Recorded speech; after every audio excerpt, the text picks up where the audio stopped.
Y'all, as we've been talking about this entire phase, this entire season, the time I'm recording this right now, we're in the middle of the COVID situation still.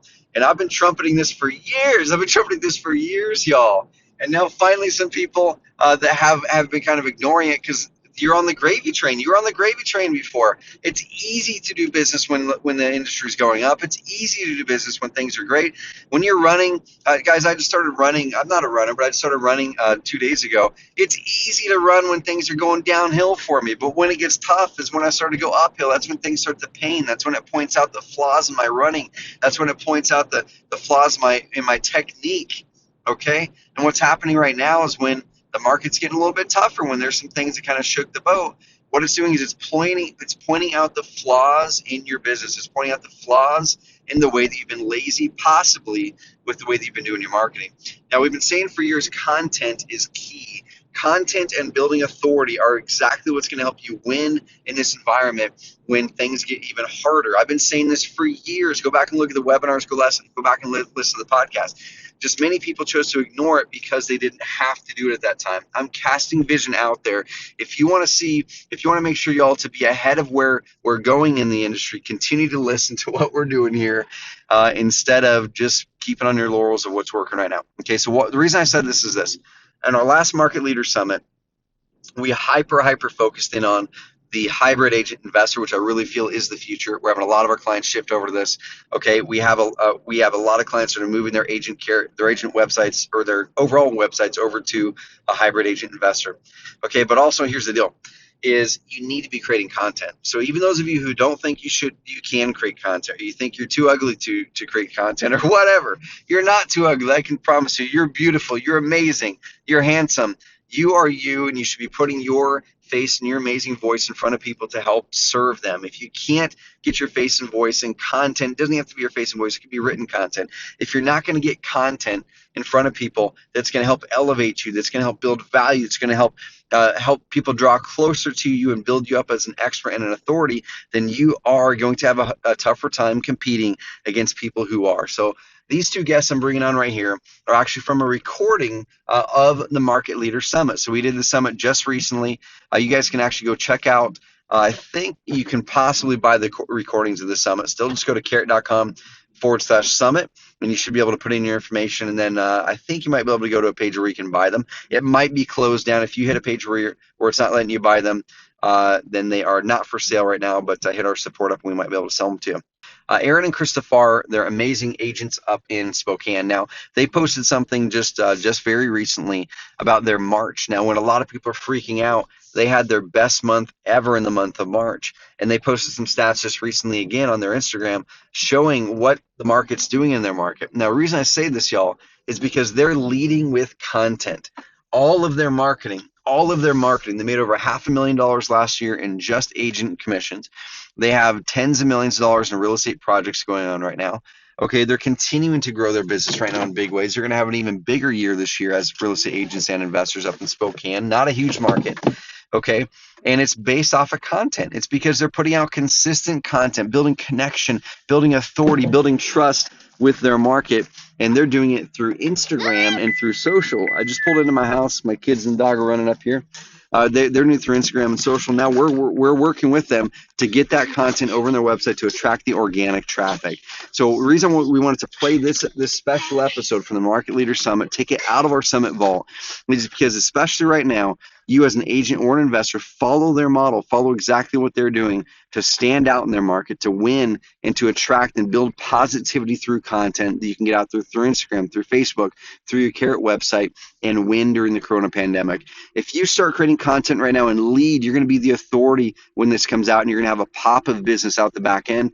Those of you that are in the sit and wait mode, or those of you that are keeping your marketing the way that you've been doing it, are going to be finding a tougher time come 3, 4, 5, 6, 7 months out when others have shifted around you and you stayed still and you didn't move. So go, guys, check out what Aaron and Chris are doing around the content side of things, implement what they're doing, and then take that same content, put it over on your Carrot site and video posts and other things. Check out this episode and go grab the rest of the recordings, y'all, over at carrot.com/summit. All right, guys, dive in. One thing I would view as stacking bricks too is just relationships. 100%, dude. Yep. That's how I got into this particular project. and how I'm going to be part of another project that's going to be 80 units. Yep. That one's like going to be total of $14 million project. Cool. I mean, I never could have imagined 2 years ago when I'm flipping houses that I would be in these big of projects. I thought I'd be buying some fourplexes and stuff, which is great, but just kind of leapt past that. And the reason I was able to do that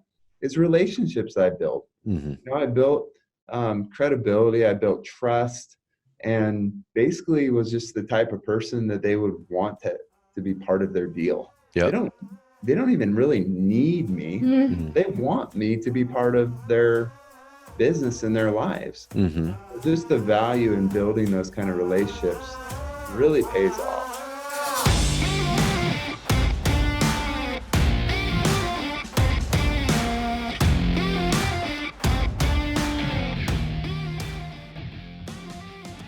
What's up, y'all? Welcome back to the Market Leader Summit. Man, we're so pumped about the guests that I'm going to introduce you guys here in a second. And I know one of the big things we've been talking about the whole summit is the compression of the real estate industry. You have the retail side on one side that's been there for decades and decades. And then over on the other side, you have the wholesale side or the side where the investors are working. And that's been around for a long time too. But the market's starting to compress in the middle. And I've said it lots of times that agents should be investors. Investors should be agents. There's a lot of reasons why. One of the big ones for me that I'm going to introduce you guys to our next guest here are stacking bricks. And I've got it behind the microphone somewhere. But if you're just turning the hamster wheel of income and you're turning transactions for commissions as an agent or wholesales or flips as an investor, and you're not stacking bricks with your wealth, with rental properties or things like that, then eventually the hamster wheel turns into a grind. And that's why a lot of agents and wholesalers especially they don't last. It's because they don't figure out how to stack the bricks and build something special. So I'm going to introduce you to these amazing guests, Aaron and Krista Farr out of Spokane, Washington, which is like one of my favorite cities that I've been to. I love Spokane. And what they're doing on the retail side, because they have an amazing business over there. I've been looking at your guys' cool office downtown. And they do awesome on social media. I love Krista's postings. I'm always following your stuff there.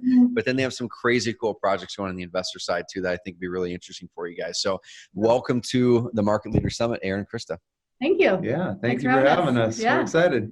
So why don't we start here? Let's introduce, if you guys can spend a minute or two, just kind of who are you? Where do you live? What's your business look like? And we'll kind of unpack that and we'll dive into what you're doing. Yeah, so we're both born and raised here in Spokane. I've been an entrepreneur my whole life, owned businesses, a couple businesses for 20 years before I got into real estate. I've been in real estate now for really only 2.5 years. This last year in 2019, Krista got licensed as an agent. And really that was our first year acting full-time as agents. Before that, I was just flipping houses and things like that. Yeah. So, I mean, things have gone from 0 to 100 fairly quickly. Yeah. You want to share a little bit about our family? Yeah. So we are celebrating 15 years next week, actually. Congratulations. So, yeah, thanks. Awesome. We have 2 boys. We have Parker, who's 14. Colton is almost 13.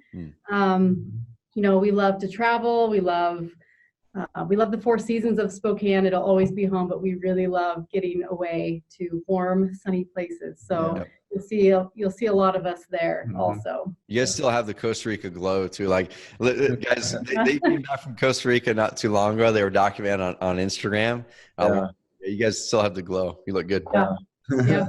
Krista basically blends in there. She looked Costa Rican by the time we were done. She gets so dark. It takes me like a day, and then I'm fitting right in. Yeah. Dude, I've got the fair skin, so I just like burn. I turn red, and then I don't get to keep any of the sun benefit after that. I just get burn, then it's gone. Yeah. So you guys have the real estate brokerage, and this is one of the reasons I wanted you guys to come on here is you guys haven't been doing this for 10 years. You haven't been doing this for 15 years. And Aaron, like you said, you had been flipping houses before that. I want to kind of dive into the whole history there so people can find where they relate to your story, because you guys have a lot of little points where you relate. Yeah. So before you guys teamed up officially on the real estate brokerage side of things recently, what were you doing before that, both Krista and Aaron? It sounds like, Aaron, you're doing some flipping, but what were you doing, Krista? I was sitting at home. Yeah. No, I actually was. We were a big part of a network marketing company, which we're still a part of. So I did a lot of that from home, work from home. You know, you as a mom, you're kind of in this spot of like, you know, I still want to hang out with my kids and be home, but I don't feel like I'm contributing or doing anything that like lights me up, you know? So network marketing was awesome. It's still, I attribute everything that we're doing in real estate to what we learned there. So it kind of just flowed over. I noticed that Aaron, when he was flipping houses and kind of doing real estate, that he was overwhelmed. And I'm like, okay, like what can I do? You know, and he's like, well, you should just get licensed. So, you know, I got my license in 45 days, start to finish. Nice. I just, you know, busted out the class, and that kind of led me into getting into real estate with Aaron. And we can go into it later, but we both have very specific roles that makes this work really well. Cool. I'd love to go into that in a little bit for sure. So Aaron, so you're flipping houses. When did you start flipping houses? Like how long ago was that? Yeah. So like Chris said, we were in network marketing. I had sold a business, and then I had about a 2-year gap where we were just doing network marketing, basically living kind of a retired lifestyle. And you know, everyone out there who's an entrepreneur knows that you can get antsy pretty quick. And I'm like, what am I doing with myself? Yeah. I need something to pursue.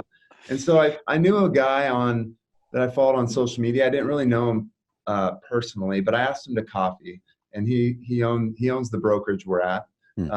He was heavy into investing and things like that. So I sat him down and said, hey, I want to get involved in this. Maybe start small, flipping houses, buying rentals. And we had a good long conversation. And he said, that's great. I'd love to help you do that. But have you considered getting licensed as well? And so he gave me the pluses and minuses of being licensed versus not. And he said, maybe you can earn some commissions in the gaps of flipping and stuff that you can just take that money and apply it to more investment. So it all sounded good to me. So I got licensed, and immediately I think I found my first flip and dove right into that world and started working on that and realized, you know what, I'm going to be finishing this flip and I'm going to need more. And so I started connecting with the wholesalers in town, and it became very apparent that most wholesalers, I would say most good wholesalers, have their group of really good buyers that are experienced. They know they're going to close. And I wasn't that guy. I was new. So started trying to develop those relationships where they could trust me and send me really good deals. I'm not getting just the scraps sent to me. And so I found a couple deals with those wholesalers eventually, but I also found that, hey, maybe I need to start marketing like a wholesaler to find deals for myself. And that's where I stumbled. We won't go into it now, but that's where I stumbled upon Carrot. Cool. And started learning how I could maybe start finding deals for myself, and had success with that for a period of time. Yeah. Dude, so I want to break down a couple things you mentioned there. So you had a mentor, friend who kind of gave you the pros and the cons of getting your license versus not. I talk with, of course, tons of investors, tons of agents, and you kind of have your two camps, right? Some of the investors are like, oh, why do I need that thing? I've got an agent buddy who I can get access to the MLS. And so some of them are like, well, I only look at the license as access to MLS. Others look at it as other things. So what for you guys was the pros and the cons with getting a license versus not? What tipped you over the edge? Yeah. So I really didn't know what I was getting into. I had no experience in real estate. And the guy that I talked to is kind of a mentor, is a very intelligent investor, very good at it, does some bigger stuff, but he didn't have a viewpoint from a wholesaler. So now that I've been licensed and after marketing like a wholesaler and all that, if I wanted to just continue to just flip and just maybe wholesale, I would release my license personally. I think the advantages are not big enough to keep the license. In fact, kind of a funny story, within 6 months of me having my license, another agent turned me in for not marketing properly to the state. I got the warning letter. I got all that stuff. And I'm like, what? I'm not trying to deceive anybody, but they want you to put, basically, I'm a licensed real estate agent in big, bold letters on top of every piece of marketing, the website. I mean, I'm like, geez, I don't want to scare people away. When I do get in their house, I do let them know that I'm licensed. But I think there's a lot of roadblocks to wholesaling and potentially flipping when you have your license. There's still so many rules. And with Krista having her license, so let's say you were to give up your license here, and you would still have that other side of it to where you still enjoy the benefit of that while still kind of releasing the stranglehold that the state has out. The states have like that's the thing that we experience on our end is all the states are different. Like every state has different requirements of disclosure and all that stuff. So people really have to look out for it. If you are an agent and you're doing the investing, guys, look up the state requirements because they're all different all over the country. Some are not very stringent. Some are crazy stringent, and it's insane working with them sometimes for sure. Yeah. So you got into that. You're flipping a house. You got your first few deals, and the next thing that I wanted to tackle that you had mentioned is you started reaching out to the wholesalers, and you weren't kind of on their prime list. So what did you do, man, to build that relationship with those wholesalers so then they were starting to send you some of their good deals? Yeah, so I can think of probably 4 solid wholesalers in town that do the majority of the deals, and I took each one of them either to coffee or lunch and just build rapport. I think right away they could tell that this guy's for real. He's not one of those tire kickers, those guys that like to talk but don't act. Just kind of shared my history and business and things like that. And I think pretty quickly they knew that I was willing to pull the trigger if they sent me a good deal. I was, I let them know the kind of capital that I had. I let them know that I was, that I had a hard money guy, a company that's reputable in town that they knew of, that I'm set up and ready to go. I let them know that I could close in as quick as 3, 4, 5 days if needed. So all these things gave them confidence. And eventually I can think of one deal was not your typical flip. It was on a river in a prime area of Spokane. I'm like, this can't be normal to get wholesale deals like this. I mean, we ended up getting another deal on the river because somebody saw us doing that project. So we did 2 projects in a prime area on the river. One was a little over 500K, and it was a small house. And the other one was 600 or 700K. So not your typical project. Those are big ones, man. Yeah. That is cool. So let's kind of fast forward there. Then I want to jump to the retail side of things because that's where Chris's came in, and I've been seeing all the energy you guys have been bringing, and I love the way that you guys do your marketing. So we're gonna dive into that here in a second, but let's bring people up to speed where you guys are on the investing side now. So have you continued to flip houses? What are you doing now? I know you've got a big duplex project up there. I've been seeing what kind of stuff's cooking now on the investment side. Yeah. So well, I told him he couldn't flip houses in 2019, so he stuck to that. Cool. Well, yeah, because the thing is, in the pockets of my time while I was flipping, I was still doing deals, but I wasn't pursuing it. Our network would reach out to us. I was starting to build a network of investor clients, and I realized that I did 6 figures in 2018 in real estate commissions without even trying, to be honest. Not even trying. I'm like, what if I tried? Flipping's hard. It's a lot of work. It's a job. And I didn't have all the systems and processes in place. So I was running around with my head cut off, And I never lost money. Flipping was good, but it was hard. So in 2019, we talked and we decided, we're going to commit to not flipping a house, because typically I would just come home and tell her I bought another house. There wasn't like a lot of communication. She trusted me to buy houses, but I said, I will only flip a house in 2019 if it's a guaranteed 50K plus profit. And we just didn't pursue it so much. So that didn't happen. So no, we didn't flip in 2019, but we killed it in real estate. And we started some other projects. And to kind of rewind, I never thought I was going to flip for long term. The purpose was to pile up capital, pile up cash to be able to buy bigger properties that would be something we would keep long term. So it was never a long term thing. And so in 2019, we started a duplex community that's in the middle of the project right now, where we bought a house on 2.5 acres, subdivided the land around it, and there's enough room for 6 duplexes. So it's going to be a 55 plus community, a little bit higher end area. So that'll be our first bit of rentals that we'll keep. And then along with some partners, We closed on a 5-story building downtown. Dude, nice work. Yeah, it's a big project. We're gutting it. It was office. It's going to be multifamily now. So like 20 some units with a restaurant most likely on the street level, and A speakeasy in the basement. speakeasy in the Ooh, basement. I like it. Yeah, and we're about to close on another building downtown, 2 blocks away on the same street, where we will have 80 units in it. Dude, that's killer.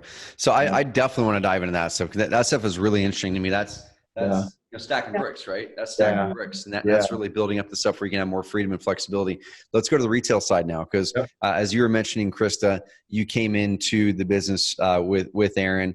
When did you get your license officially, and then what did 2019 look like for you guys on the retail side as you guys were like, hey, we're going to commit to this thing and make it work?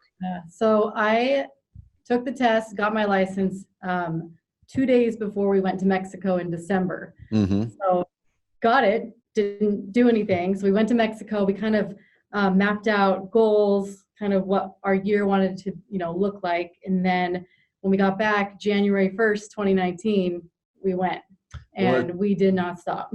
We should talk about those goals. We had a friend with us on the trip, and he was helping us set goals.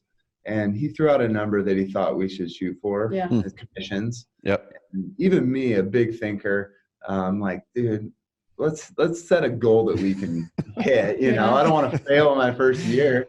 I love it.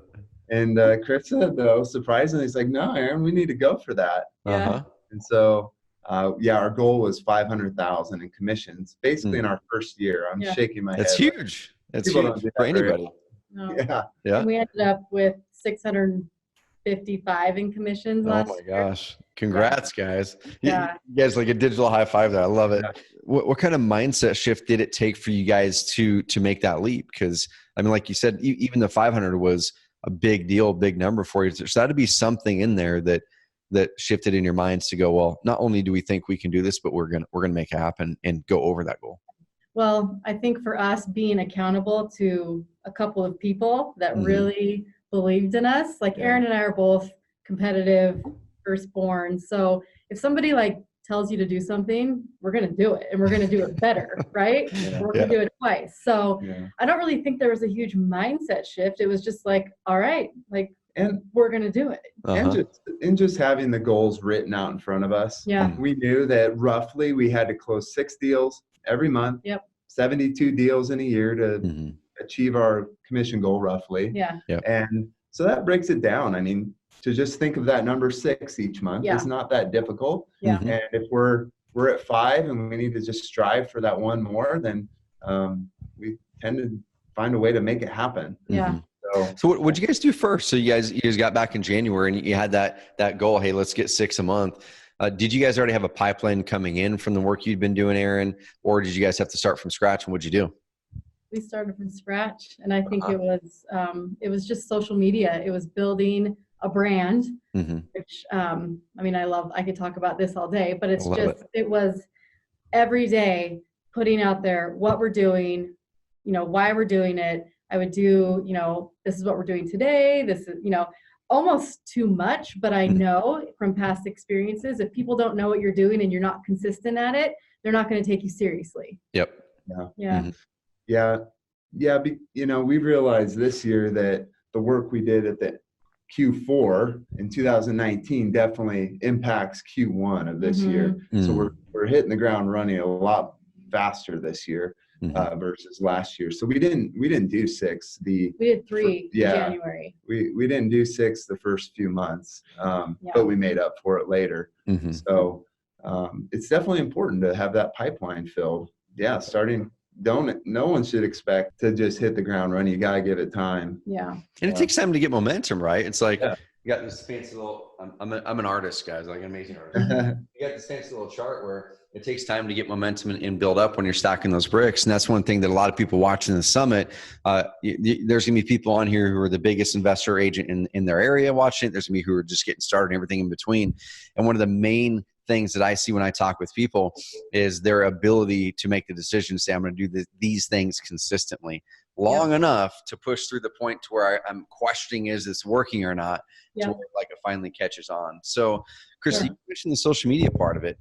That's something a lot of people will even come to us saying, hey, I'm posting stuff on social media, I'm not getting the result, or I'm doing the Google stuff. What types of things did you guys start to post? And was there like a real plan? Hey, we're going to post this amount of times a day, or let's just like post stuff and let's just get our stuff out there? We're very strategic. Am I allowed to say a book on here? Is that fine? Yeah, for sure. So the book that really built our business, it's called Building a Story Brand by Donald Miller. Really good. Yep. Yeah. So it's really taking ourselves out of the equation as like the rock stars and making your clients or your potential customers or whatever, they're the hero in your story. So it's how do you highlight them every day, and how do you become a guide for their problems? The book is great. I recommend it to anybody. I won't go into it, but really, there was no plan or strategy. I kind of live in the moment. I never plan out posts. It's just like, what's happening today? How can this help somebody today? What we're doing, how can it help anybody? But it was humble brags here and there. Like, people need to know that you are successful, that you're working hard. So it's a mix of who we are, what we do, why we do it. Here's a really great thing we did, still making the client number one. We just help them achieve that. And then it's just being more of like a market expert. So it's a combination of things. It's never planned. It's just like yeah, and that's the most difficult part about it is people come to us all the time, other realtors, people in the industry, around the nation, even like want some coaching from Krista, or how do you do that? And it's a problem to be able to help them because Krista's so natural at it. And she doesn't need a pre-planned post. Every day she's just comes up with something new. And I would say one of the biggest things are the Instagram stories, which are even less refined. But I'm sure you could talk about that. But essentially, we're creating an online reality show of our lives. Especially in the stories where you see bits of our family dog, our vacation. We're not like, I was wearing a sweatshirt yesterday and my hair, I just got done at the gym. But people also relate to you when you're real and you're authentic. If you're always perfect and on point, it's sometimes to where you can't be approachable. So people are little, afraid to do that. So if you make them feel like they're welcome, that you're approachable, that you're just like you wear yoga pants and a hoodie too, So it's just like there's a whole bunch that goes into social media. But oh my gosh, and that's one of the biggest parts I want people to get. So guys, go follow Aaron and Krista on Instagram. So I'm pulling up my phone here, and I've been following you guys for a while, like kind of like behind the scenes stalking you guys because you guys put out really good stuff and it's consistent. That's the cool thing. Like you said before, it is consistent. Krista doesn't go for 2 days and then take 2 weeks off and then go, okay, I need to get the social stuff going again. I think the biggest unlock that I have discovered, at least from my perspective of you, that everyone can take away here is, okay, maybe there isn't like a posting strategy or this many of this or post at this time, but the thing that there is the flip of going, you know what? I know that every day I'm going to be thinking about how I can share with those around me to add value. But also, like you said, that the key is not what cool stuff can I post about me only, because we all kind of run out of that stuff eventually. But then it's like, I'm the guide to them being the hero. And one of the ones I saw the other day, you guys are hiring someone in your office. And Krista pulled away on a story, and she was basically saying, hey, we're doing a lot of really cool stuff and the business is doing great. I mean, paraphrasing, you said it way better, but you said, and we need help and we have 60 applications or whatever it is. And we're still taking applications through Monday or something. And it was cool because it wasn't just house. It was, we are looking for help, but the underlying current below that was they must be so successful and doing such a great business that they need help. And there's like 60 something people that want to work for them. Wow, they must be amazing. I don't want to work for them, but I want to list my house to them because they must be amazing, right? There's a lot of cool stuff in there. So guys, go follow them. Before we get too far in it, what is your guys' Instagram handle so people can go over and follow? So it's Farr, F as in Frank, ARR group NW. So Cool. Farr.group NW. Love it. Yeah. Yep. So I know you don't have like a PDF that you can give a person that you're coaching to do this, but do you have anything kind of in your mind, Krista, that you're like, well, every day I want to post something personal and something with real estate? And do you kind of have something like that you're operating off of, or is it all just really whatever pops in your brain at that moment? Literally, like I posted, if people go to our Instagram, you're going to see my son holding a sign, right? Yeah. And it's stuff like I have a lot of like drive thoughts, I call them. I'm in my car a lot.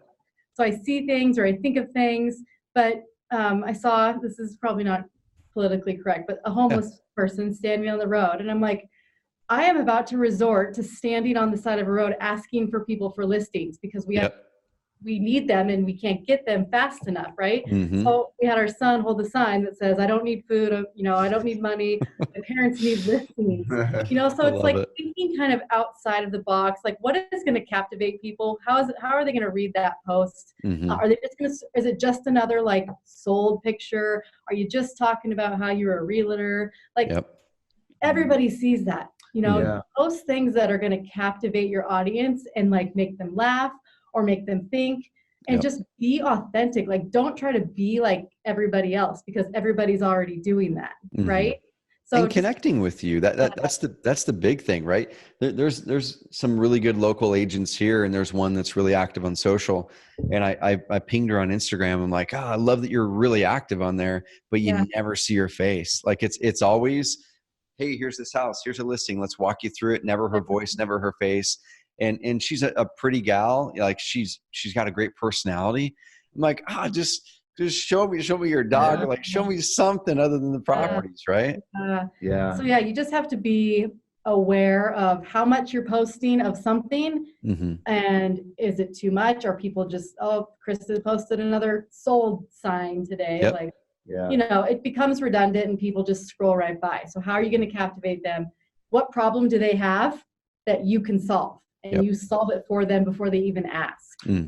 The other thing I would just point out about social media, at least we're experiencing this, is don't base the success off how many likes and comments you're getting. It's amazing how many we get leads weekly, not just leads really, people saying, can you help us find a house? We're ready to work with you. We've been watching you on social media for X amount of time. And these might be people that I've never noticed their name. I've never noticed them comment, never noticed them like, but they watch all our stories. And some people, I don't know, just they don't interact, but they're watching. And when they're ready, they're going to reach out to you. So we've been really encouraged by that because we don't get hundreds of likes on our posts. Yet we have tons of success with it. So when people do that, are they DMing you on Facebook and Instagram? Are they emailing you or Typically a DM on Instagram. We get more from Instagram than Facebook, and both posts go on. Post goes on both platforms. So Instagram seems to be a little better for us. That's a good question. So are you guys in your social media strategy, are you guys Instagram first and then you cross post it over to Facebook, or you Facebook first that goes back the other way? I guess it can't go back the other way. No, it goes Instagram to Facebook. Okay, cool. And it just goes to our Facebook business page. So it's just the people that follow. If I love the post, then I'll share it from, like, my personal will share our business one. So more people see it. But Facebook's weird. We won't get into that. But we get a lot of interaction on Instagram. So I like it. So there's probably a couple questions popping up in people's minds because, guys, we're going to be kind of doubling down on our social here too, which technically, right? I mean, it's hamster wheel stuff. You got to keep it going. The second that you stop posting, it eventually will start to have a less and less effect. But here's the key. As long as you're taking that stuff and now moving it to something where it's sustainable, stacking bricks, momentum, where at any given time you could then, if you wanted to, say, well, cool, I'm not tied to having to do Instagram forever. It's working great. Maybe I will do it forever because it's working. But I have the option of this other thing over here that's really amplifying. And there's some things we can talk about at the end of this call that will help do that. But as far as questions are probably popping up in people's minds is one of those that we already mentioned, which, it's Instagram first, cross-posting over, so they don't have to feel like they're all over on all these social platforms. Just do Instagram in this case. Well, there's also an app that I use. It's called If That Then This, IFTTT, and it does everything. Huh. If you post just something on Instagram, it'll post it on all these other platforms that you want. Ah, what are some of those other platforms that's posted on? Yeah, so Twitter, Pinterest, LinkedIn, what else? I mean, it can go to your Gmail, I think. I haven't looked at it in a while, but it posts to all of those. So it's called If That, Then This. IFTTT is the app. I like it. Let's write a note here. Cool. A lot of people also ask Chris a lot about what app she's using in addition to that one. Mm-hmm. It's like Canva, right? I use a lot of Canva, but that's just pretty stuff. Yeah. Uh-huh. But I don't use any kind of scheduler. Mm-hmm. I don't like those. People can read right into those. So everything's organic, always. How are you guys growing your Instagram following? Because of course you had to start somewhere with probably one person or two, you guys liking it and your mom or something like that. But how did it then grow from there? There's a couple ways, just locally, just more and more people seeing our stuff. Mm-hmm. Chris is pretty good at promoting some of the other local businesses here and there. Like, cool. She did a post the other day, like top 5 breweries based on a post she made where she asked, what's the best breweries in town? And then she used that information. Then she did one of the best donut shop in town. So people see us through other ways like that. Yep. But I'd say one of the bigger ones are, even things like this. Mm-hmm. We've had other opportunities with our coaching program with Tom Ferry, where we actually got to be on stage and do a little segment on Instagram last year at their big event. And our coach is one of the speakers, and he uses us as an example. And you know what? We get a lot. People follow us. Oh yeah. 2 other things that I do. I always tag my location on Instagram. So anybody that looks in that location, they're going to see our stuff. And then I use a lot of hashtags. Cool. I try to find influencers in our area to see what hashtags they're using. And as long as it's relevant to what I'm posting, I'll use them. But I use the 30 hashtags that you're allowed. Yep. And a lot of people find us through hashtags. Are you, so when you're doing that, Chris, because that's something I've struggled with where I'm like, oh man, I don't have time to sit here and type a bunch of hashtags. Yeah. Do you have like a stockpile of hashtags that you then copy and paste over or use the shortcuts? Nope, I used to do that, and then Instagram recognized that you were just copying and pasting. So now they all have to be organic. Gotcha. Yeah. Interesting. So don't copy and paste from your notes because they will block your photo that you're posting. That's interesting. I didn't know that. Okay. It's funny because I was using, I think it's called Hashtagger, where you could put something in and give you your 30. And then I just stopped using that. But then someone showed me a little hack. This is a couple months ago. And this shows you how much I've been using it, which is not at all because I didn't know that it was blocking the photo. But inside of your iPhone, they have something called shortcuts now where you can do all kinds of crazy stuff in there. And I was using that for a bit, but it sounds like I shouldn't be doing that anymore. Yeah. So you have to like type it out, and you actually have to push the word that you're wanting to hashtag. You can't just type it out and go on. When it pops up, you have to push it. Gotcha. More time. It does. It takes time, but it's worth it. So this begs the question, same thing. Other people are probably thinking, cool. Krista, what you're doing is amazing, which it is. Like I said, I followed it, and it's such a great mix. That's why I want you guys to follow them. Number one, if they can help you in Spokane, or if you have a friend or acquaintance, like introduce them to Aaron or Krista because they're amazing. But also number two, just kind of get a vibe for the different flow that Krista has with the content, because it's a hunk of her, it's a hunk of properties, it's a hunk of cool. Let's show a house that was sold or just listed, and it's a really the family and the trips, and I love that. But they're probably going, how much time is this taking you on the daily? So on an average day, what do you think time commitment to your social? On here. Well, that's right. It'll tell you exactly what it is. That's right. No, I mean that's so. If you still want to talk about roles, like I said, we have specific roles. Like really, marketing and like client care is my role in the business. Aaron takes care of negotiations, lots of back end stuff. So I really do. I mean, I'm not on my phone all day. I'll post something, maybe 1 or 2 things a day. It takes me less than 10 minutes usually if I'm like flowing. Maybe I would say to work, I'm spending about an hour or 2 a day on my phone. It's a great investment though. I mean, you guys already showed that.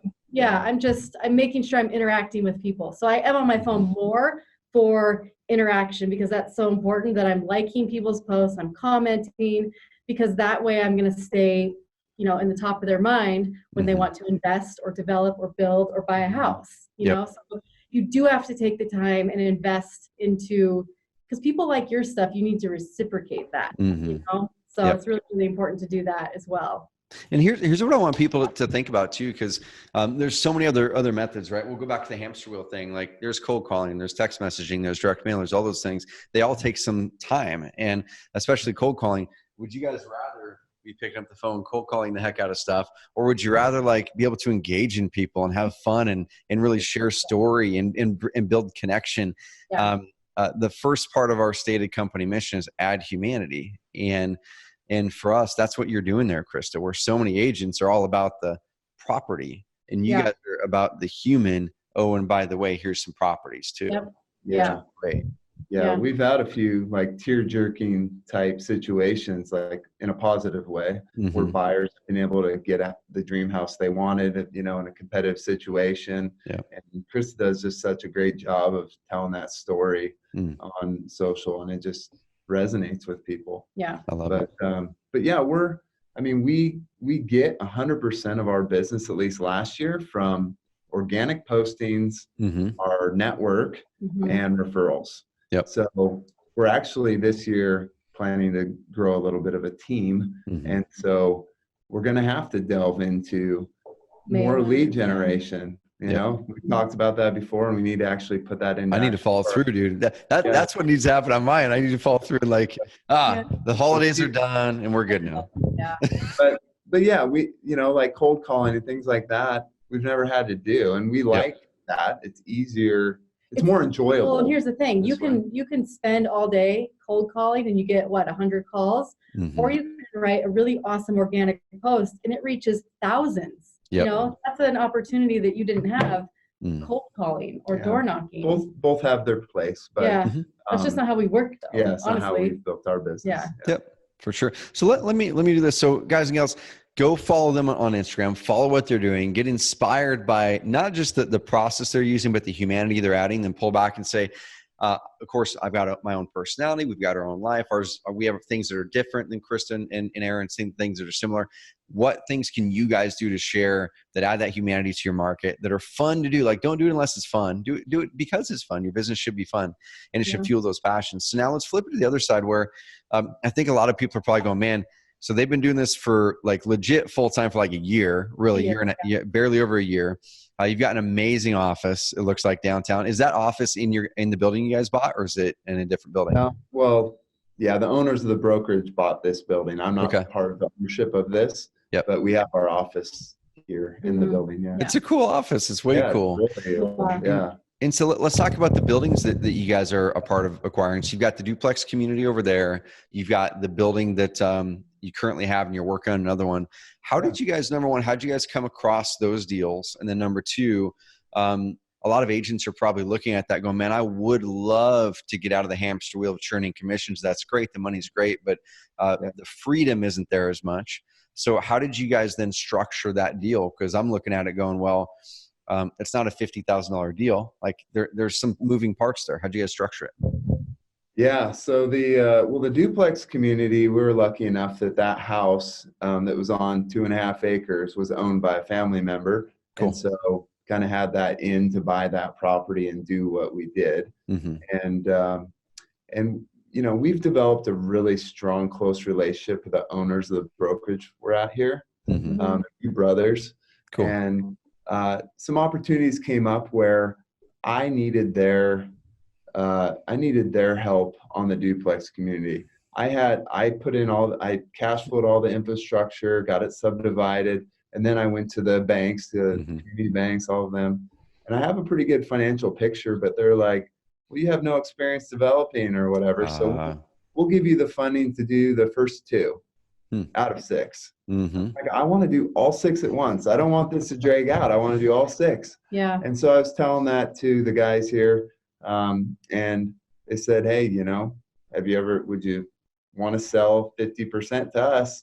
We can bring that kind of credibility because we have a little more history. And so, we decided to do that, also knowing in exchange they would bring me in on this downtown building. Ah, gotcha. So cool. that's kind of how it worked. The downtown building they had found, and we were able to acquire that building with 100% owner financing, because it was an older gentleman who just didn't need the money right away.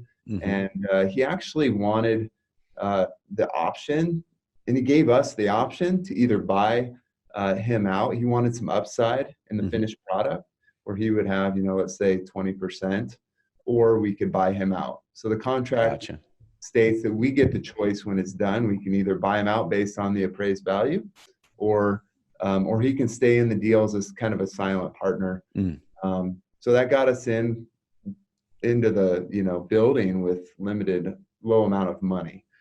And we found a private money lender out of the Seattle area that specializes in loaning on development type projects.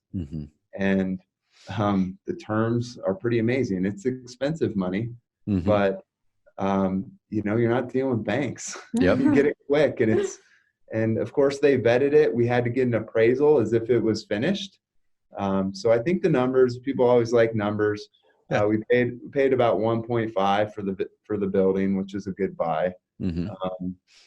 And the construction is going to be about $3 million. So it'll be all in 4.5. And it was appraised, as if it was finished, for 6.5. Dude, that's sweet. Yeah, $2 million in equity right away. Yeah, there's probably $500,000 in there in money costs, but it all pencils out. Maybe not $500,000 on that one, but maybe a few $100,000. And so we're into that project a pretty low amount of capital. So it's kind of a interesting one. That stuff's so exciting, guys, because everyone who's watching the summit right now, I want you guys to pop through the comments box, things like that. If you guys want to start stacking bricks like Aaron and Krista are right now, where continue doing a business that you enjoy, right? Like I love what I do with Carrot, and of course it's recurring income, because I'm like, my previous businesses were all hamster wheel, and you couldn't have the freedom. At the end of the year, you would look back and go, man, I had a great financial year. My tax income or my tax return shows that. But every month when you're out there chasing for the next leads, and your business model isn't some sort of consistent recurring something that's building momentum, you're always looking at it going, shoot, where's my business coming from next month? Where's my income coming from, like, in 6 months? And so that was my big thing, where I'm like, okay, I'm only investing in cash flowing property. We just bought a building downtown, the building next door as well. And we're it's not as big as that one, but it's a historical building. It's an opportunity zone project. We're going to start renovation. I saw that on Instagram. Yeah, we've been following along that too. That's cool. So we'll start tearing that apart here probably the next month or two. But I want everyone on this to think about what's the right setup for you guys to start stacking bricks. Now, I talk about stacking bricks on the marketing side, right? Because you're marketing, hamster wheel marketing. Keep doing it, guys. If it's working, keep doing it. But then always find, well, how can I also stack bricks while I'm doing hamster wheel? So if I wanted to, I could get off the hamster wheel for a while, and then the business continues to grow and build momentum because I stacked up content, because I stacked up marketing systems, because I've got people in the business that are doing things like that. But then at the end of the day, what I want people to think about, talking about the whole summit, is how do you want your long-term financial picture to look? And if it's this, if you're an agent and you don't have that, and you're picturing in 10 years, well, I'm probably just going to be doing transactions. Awesome. Do it. But just recognize what you're building, or in that case, not building. Yeah. One thing I would view as stacking bricks too is just relationships. 100%, dude. Yep. That's how I got into this particular project, and how I'm going to be part of another project that's going to be 80 units. Yep. That one's going to be total of $14 million project. Cool. I never could have imagined 2 years ago, when I'm flipping houses, that I would be in these big of projects. I thought I'd be buying some fourplexes and stuff, which is great, but just kind of leapt past that. And the reason I was able to do that is relationships I built. I built credibility, I built trust, and basically was just the type of person that they would want to be part of their deal. They don't even really need me. They want me to be part of their business and their lives. Just the value in building those kind of relationships really pays off, I think. I love it. So that second big project, where, I guess, let's break apart that story. Where'd that one come from? So I got to give so much credit to, his name's Jordan, the owner, one of the brothers, because he's built a name for himself here in town. I mean, he's only 34, 35 years old. And he has a couple big clients that have built, one of them built a 7-story building from the ground up downtown with 50 high-end apartments. So Jordan is now becoming known in town, right? Cool.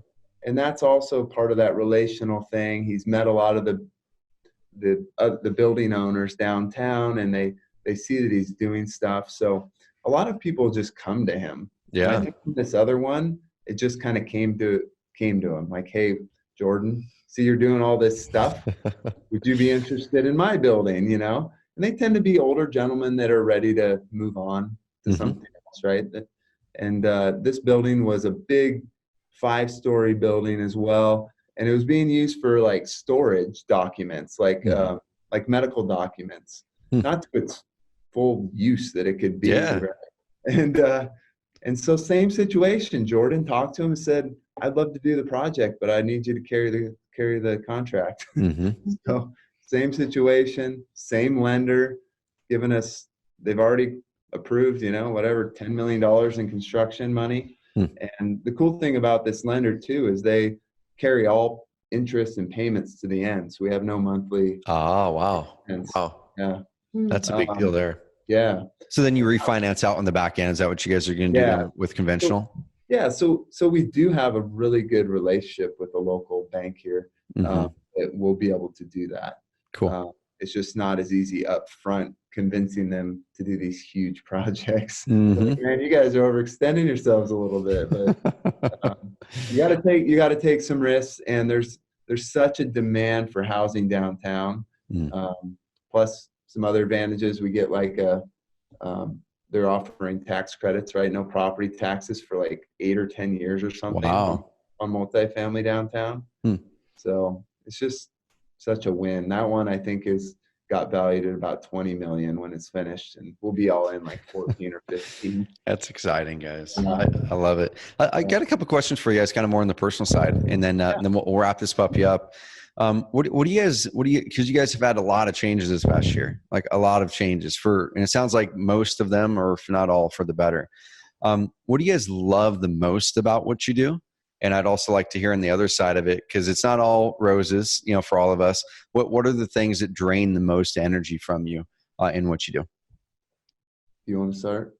Well, I would do the drain one. It's where I'm at right now. I love the entrepreneurial side of real estate. There's no ceiling. You're operating your own business.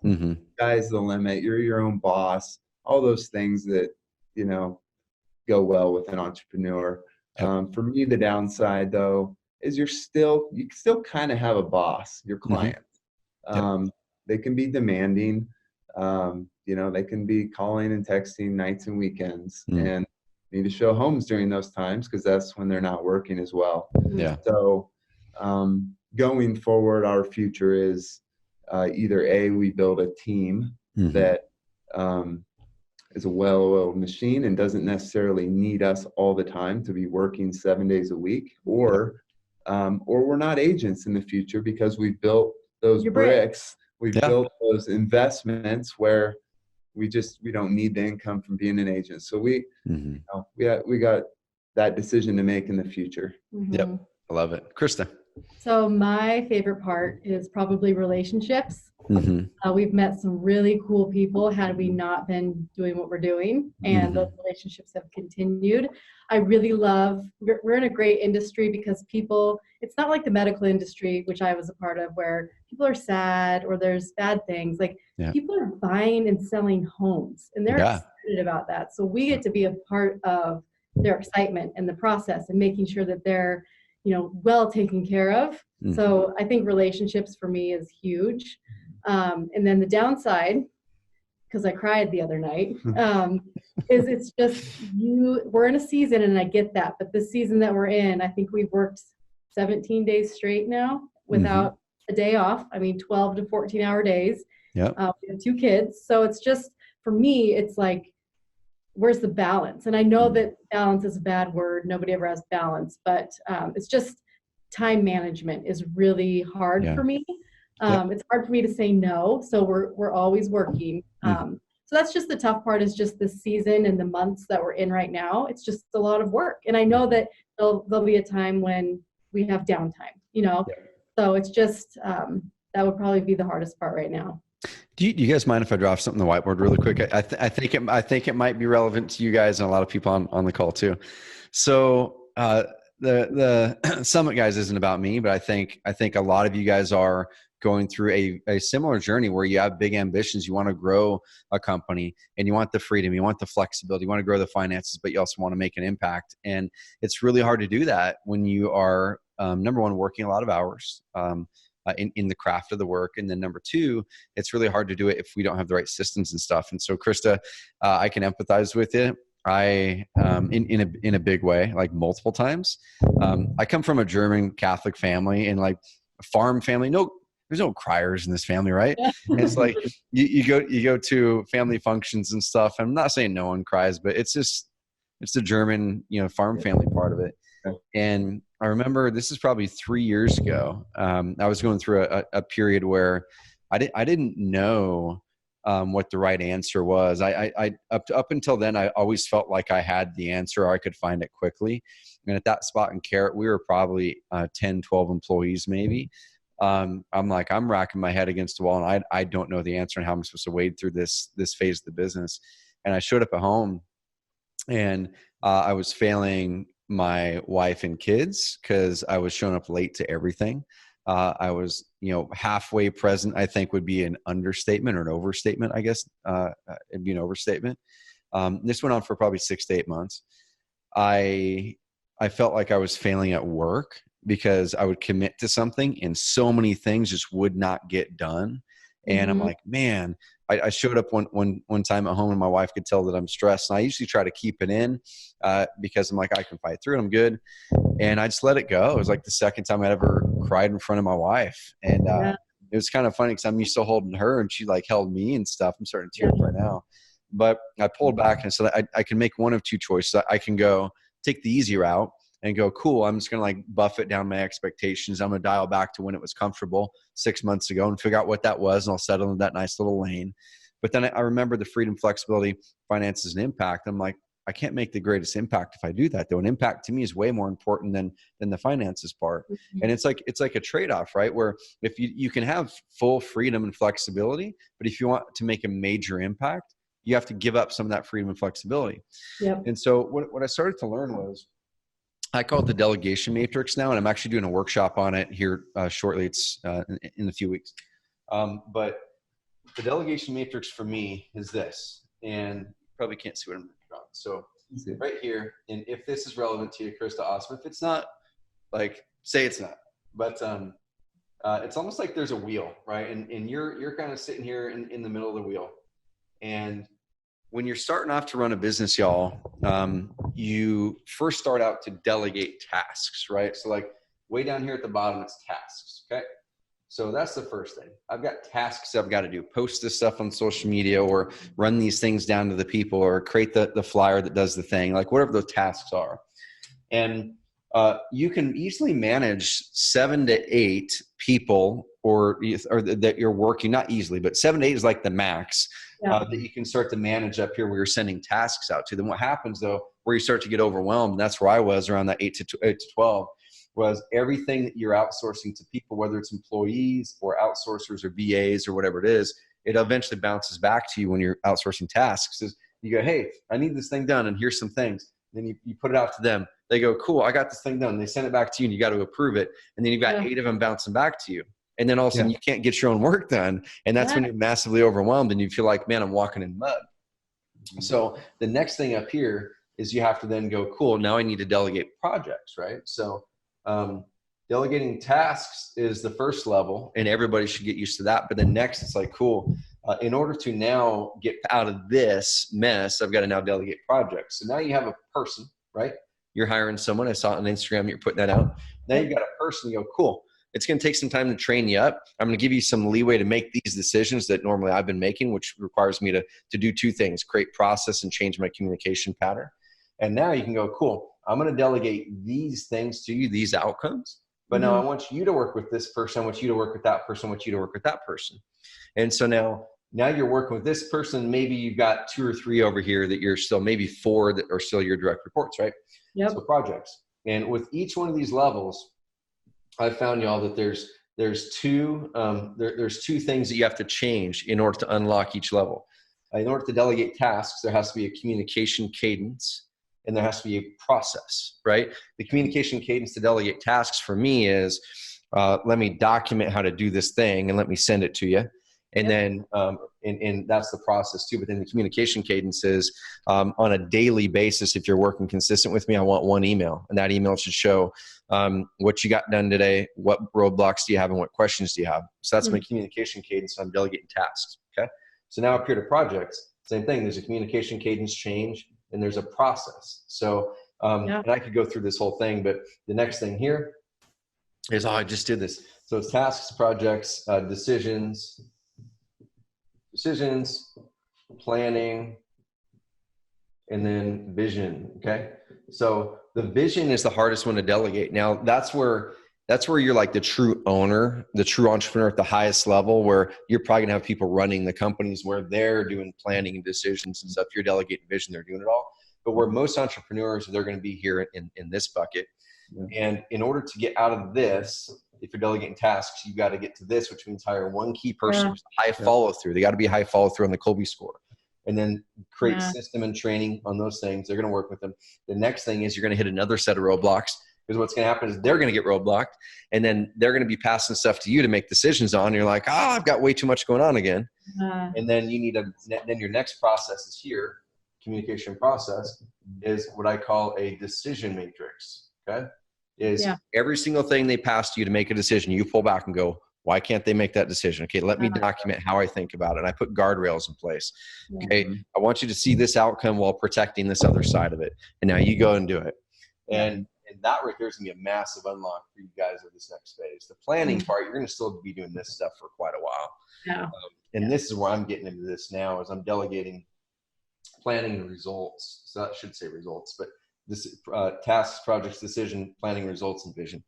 And so this part's tricky for me. We're getting it, but we're 30 employees now, and you have that leadership team. It's hard to get through this phase, getting over 10 million a year in revenue, 30 employees. It's like, it's hard now to delegate results, and we're going to get there. So I could break this all down and get it to you guys as a resource. That is super relevant to where we're at right now. Yeah. We need a whole hour on that. I could do it. So what I'll do is I'll send you guys a video. I'm doing a workshop called the Entrepreneur's Freedom Formula. I'll get it to you guys. Advanced marketer members get it for free, and we'll get it to you guys. So you can dive into it. Yeah. Well, let's wrap it up. I know we're at the hour. So guys, I so appreciate your time, and just you guys definitely inspire me with the way that you show up and add humanity in the Spokane area, and the way that you're sharing a lot. And I want everyone to make a couple mindset shifts on this Market Leader Summit right now before Aaron and Krista jet. The first mindset shift is this. You guys heard Aaron talk about the big projects they've got going on, guys, but you also may have glossed over the fact that he just said a year, 2, 3 years ago, he never would have thought that he would have been doing those projects. So if anyone listening to this is saying, awesome, Aaron and Krista can do that, but that's way too big for me. The Aaron and Krista 2 years ago wouldn't have thought they could do it either, but they started going out there and meeting people and building relationship and adding value. So you guys can do the same thing. The next thing, guys, is you don't have to have this perfect process for your social media marketing. You just have to be you and do something consistently. That's it. Okay, don't look for the perfect thing. I've got to post forward these specific things a day, Just be you and make the shift in your mind to say, I'm going to start telling more story. It doesn't have to be perfect. I'm going to get it out there. I'm going to share my life, share business, and that'll work. Now I want to toss it over to you guys. What are any closing comments, parting words that you guys have for either agents who are, or investors too, who are really looking to move into social and do better job marketing, and or ones who are looking to think bigger and start to stack those bricks on the investment side? Yeah. I would say just everyone needs to learn to just fail forward more often. Like they think, I'm not good at social media, let's say. People say that to us all the time. We sucked. We were, Krista wasn't that good 3-4 years ago. We were bad. You know? And I wasn't a very good realtor when I started. Mm-hmm. I remember running around the office with my computer asking people to help me. I didn't know what I was doing. Yeah. So just go for it. Mm-hmm. And even when you fail, you're just going to get better and better and better. Mm-hmm. And eventually you'll learn that skill and you'll be really good at it. Yeah. Take risks. I think taking risks is important, calculated risks and investing. I meet with a lot of investors who are overly cautious and they can never pull that trigger. Yeah. Mm-hmm. You got to take risks. Yeah. Yep. And then as far as like marketing and social media, I think find people that inspire you, who are like you, and follow them and watch them and watch what they do. It doesn't mean you have to be them, but watch what they do. And then I would just say books, podcasts on marketing are huge, and just you listen to them, and the more you listen to them, the more natural it becomes. And like Aaron said, suck at it, like suck at social media, but at least you're doing it, right? And the more you do it, the better you're going to get. So I love it. Yeah. I was going to mention that anyone could reach out to us. Yeah. I mean, we're just your average Joes and would be I'm just a mom, right? We'd be glad to chat with anyone that if this was helpful or we didn't answer a question someone has, then they can direct message us or reach out to us anytime. I love it. Well, guys, I so appreciate your time and I appreciate your energy, and just like from the bottom of my heart, that's one of the things that shows up the most for me, for you guys, is that energy and just like the genuineness behind it. And I want that to rub off to everyone on the summit. And I want everyone on the summit to look at Aaron and Krista. And they're doing great on the business side. But I think the coolest thing is they really are, they're a light in the world. And I want everybody on this summit to, go out there and be an expert and build authority and leverage content to stand out in your market, which they're doing. We talk about content on the organic side a lot, but we wanted to bring into the summit, what about the content on the social side? How can you do that really well? And Krista does that amazingly well. So build that authority, y'all. But use the authority to stand for something, to stand for something. What are those values and how can you have those shine through in your content rather than just the rigmarole of real estate stuff? So Aaron and Krista, thank you guys very much. Great, guys. #Carrot Summit. If you liked this session, #Carrot Summit on Instagram. Go tag and follow Aaron and Krista Farr Group through Instagram. Follow them over there, guys. Hashtag them up. Take a picture of this session. Let us know what you loved about it. And then go grab the recordings. The recordings, you guys have a special on the recordings while the summit's happening. As soon as summit's over, the recordings go back up to the normal price. That way, in 2 weeks, in 1 week, in 2 months, in 4 months, you guys can look back at this session with Aaron and Krista and go, how did Aaron structure that deal? Like, I remembered he said something, but I don't remember what it was. You can go back in the recordings and look. Or how did Krista say that she does this on her social? You can go back at those recordings in 4 months and check it out. So go grab the recordings, the button here on the play page. So guys, thank you very much. Love the heck out of you guys. Hope to meet you in person soon sometime. For sure. Thank you. Thanks for the opportunity. Thank you guys.